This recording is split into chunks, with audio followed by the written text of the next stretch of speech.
Hello everyone, आज की इस वीडियो में हम कक्षा 5 के विषय पर्यावरण अध्ययन के प्रैक्टिस सेट नंबर 2 को सॉल्व करेंगे। तो आइए शुरू करते हैं। प्रश्न है, निम्न प्रश्नों का सही विकल्प चुनकर उत्तर लिखिए।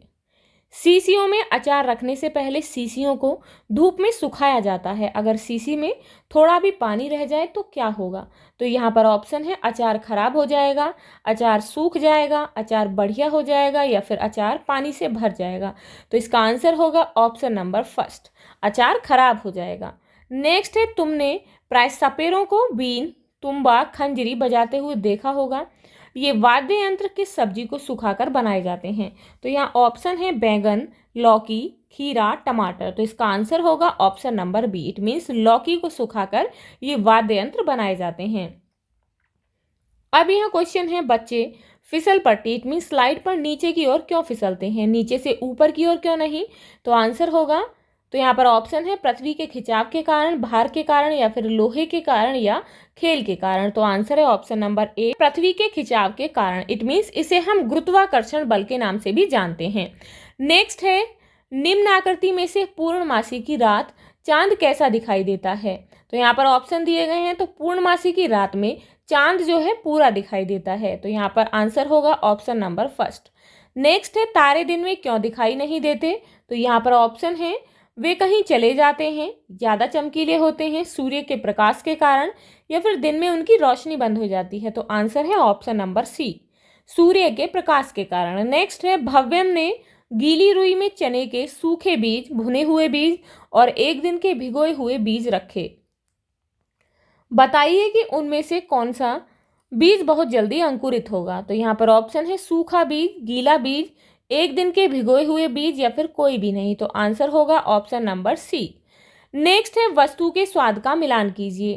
तो यहाँ पर वस्तु है और यहाँ पर स्वाद है। तो मिर्च का स्वाद कैसा होता है? तीखा, इसके साथ मैच करेंगे। इमली का स्वाद होता है खट्टा, करेला कड़वा होता है। नेक्स्ट है, निम्न प्रश्नों के उत्तर एक पंक्ति में दीजिए। हमारे देश में कौन सा जानवर लगभग लुप्त होने की कगार पर है? तो कौन सा जानवर है? हमारे देश में बाघ लगभग लुप्त होने की कगार पर है। नेक्स्ट है, किसी एक पक्षी का नाम लिखिए जिसकी आंखें सिर के दोनों तरफ होती हैं। तो कबूतर, कौआ, गौरैया आदि ऐसे पक्षी हैं जिसकी आंखें सिर के दोनों तरफ होती हैं। तो ऐसे बहुत से पक्षी हैं जिनकी आंखें सिर के दोनों तरफ होती हैं। तो आप जो है अपनी चॉइस से किसी एक का नाम यहाँ लिख सकते हैं। अब यहाँ पर क्वेश्चन है, आम पापड़ को आंध्र प्रदेश में किस नाम से जानते हैं? तो आम पापड़ को आंध्र प्रदेश में मामिडी तांड्रा के नाम से जानते हैं। नेक्स्ट है, नेपाल में माउंट एवरेस्ट को किस नाम से पुकारा जाता है? तो इसका आंसर होगा, नेपाल में माउंट एवरेस्ट को सागरमाथा के नाम से पुकारते हैं। नेक्स्ट है, गोलकोंडा की सुरक्षा के लिए किले की दीवारों में क्या बने हुए हैं? तो इसका आंसर होगा, गोलकोंडा की सुरक्षा के लिए किले की दीवारों में बुर्ज बने हुए हैं। नेक्स्ट है, दिल्ली की सीमा से लगे कौन कौन से राज्य हैं? तो इसका आंसर है, दिल्ली की सीमा से लगे राज्य हैं उत्तर प्रदेश और हरियाणा। नेक्स्ट है, चित्र देखकर रिक्त स्थान भरिए। तो यहाँ पर आपको रिक्त स्थान भरने हैं। यहाँ पर ये जीभ का चित्र है। जीभ के अगले भाग पर वस्तुओं के स्वाद का पता चलता है। कैसी वस्तुओं के? यहाँ पर मीठी वस्तुओं के स्वाद का पता चलता है। जीभ के बाईं या दाईं तरफ के भाग पर वस्तुओं के स्वाद का पता चलता है। कैसी वस्तुओं के? नमकीन। तो यहाँ पर जो है नमकीन स्वाद का पता चलता है। नेक्स्ट है, जीभ के पिछले भाग पर वस्तुओं के स्वाद का पता चलता है। तो पिछले भाग पर किसका पता चलता है? कड़वी वस्तुओं का। तो यहाँ पर लिखेंगे कड़वी।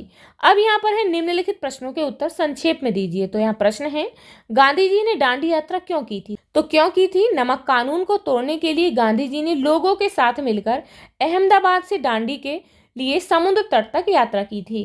पहले हमें नमक के लिए कर देना होता था, इट मीन्स उसका टैक्स देना होता था। तो उस कानून को तोड़ने के लिए गांधी जी ने इस यात्रा को किया था। अब यहाँ पर प्रश्न है, आपने एक रुमाल धोया है, उसे जल्दी सुखाने के लिए आप क्या क्या कर सकते हो? तो क्या क्या कर सकते हैं?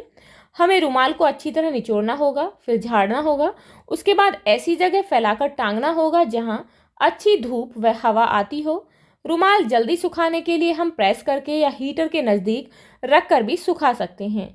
अब नेक्स्ट है, मक्खी से कौन कौन सी बीमारियां फैलती हैं और कैसे? तो आंसर है, हैजा, डायरिया, संक्रमण आदि मक्खियों से फैलने वाली बीमारी हैं। इट मीन्स इससे जो है बहुत सारी बीमारियां होती हैं पेट से संबंधित। मक्खियां गंदे स्थानों पर बैठती हैं और फिर उड़कर खाद्य पदार्थों पर बैठ जाती हैं।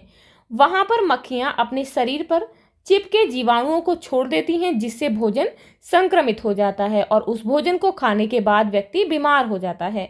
अब यहाँ पर है उपरोक्त अनुच्छेद पढ़कर निम्नलिखित प्रश्नों के उत्तर 4-5 पंक्तियों में दे दीजिए। तो यहाँ पर हम पहले अनुच्छेद पढ़ेंगे। तो अनुच्छेद है, हमारे देश में पाए जाने वाले सांपों में से केवल 4 तरह के सांप ही जहरीले होते हैं। ये हैं नाग, करैत, दुबोइया और अफाई। सांप जब किसी को काटता है तो उसके 2 खोखले जहर वाले दांतों से उस व्यक्ति के शरीर में जहर चला जाता है। इस जहर से बचने का एक ही उपाय है कि जिस व्यक्ति को सांप ने काटा हो उसे तुरंत जहर के असर को खत्म करने वाली दवाई, इट मीन्स सीरम, दे दिया जाए। यह सीरम सांप के जहर से ही बनाया जाता है और सभी सरकारी स्वास्थ्य केंद्रों पर मिलता है।